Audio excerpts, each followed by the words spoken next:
Today I'm going to be checking out this sump pump power inverter that I was sent so I can do the review. So let's get this thing out of the box, see everything it comes with, and test this thing out. So when you open the box, you're going to get the main backup system here. You're going to get two lead wires that go to batteries, so negative and positive lead wires. You're going to get a bag of fuses. These are 40 amp fuses that go in here. If they do blow, you have backups. This is the power cable, the 110 power lead in, which goes here.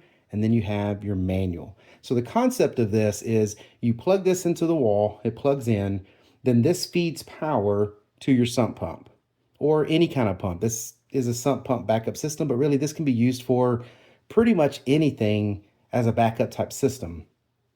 Basically, you have 2500 watts that you can pull from this unit, comes out of this using the plugs over here. Then you have this power cable that goes into 110 volt.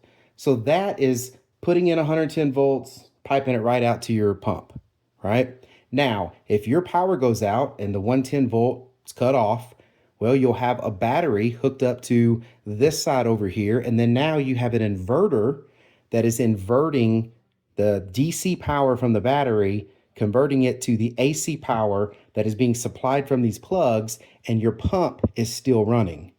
So again, like it says, it's a sump pump backup system, but it could be used for a backup system for pretty much anything that might need 2500 watts of pure sine wave AC power.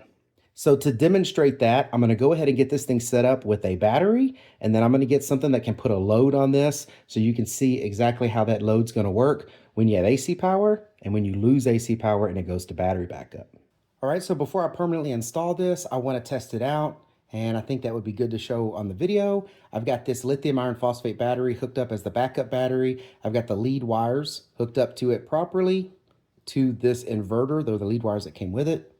I've got the power cable, the 110 power in right here, plugged into an on and off switch over here to the right that lets me control the AC power going into the inverter, which would, run the fan, and it would also charge the battery.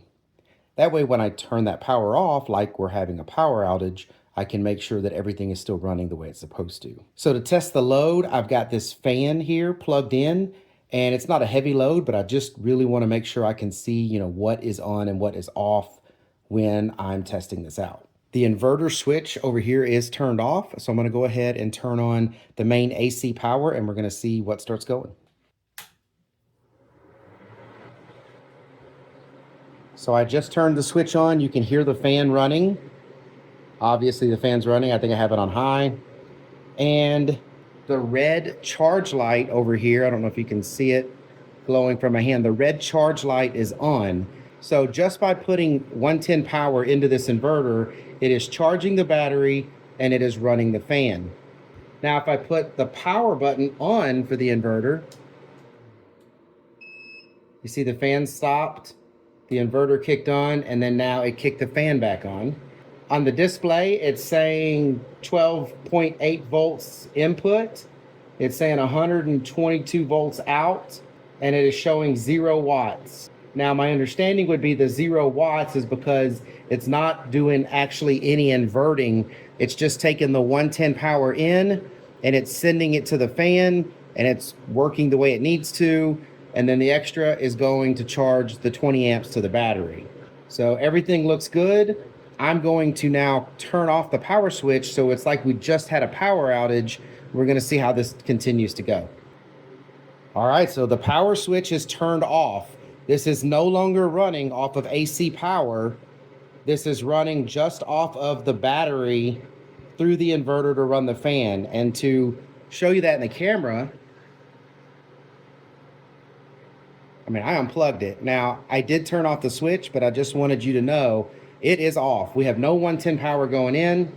It's still running the fan. I didn't even hear the fan stop. So when you turn the inverter on the first time, it seems to do like a self-check. The fan turned off, everything went through, it did the beep, and then it turned it back on. But when the AC power is lost to the inverter, it was seamless. I didn't hear that fan change tunes at all. So it looks like going from the AC power to the battery power and back, great. Doesn't seem to be an issue. Now I'm going to go ahead and put the AC power back on.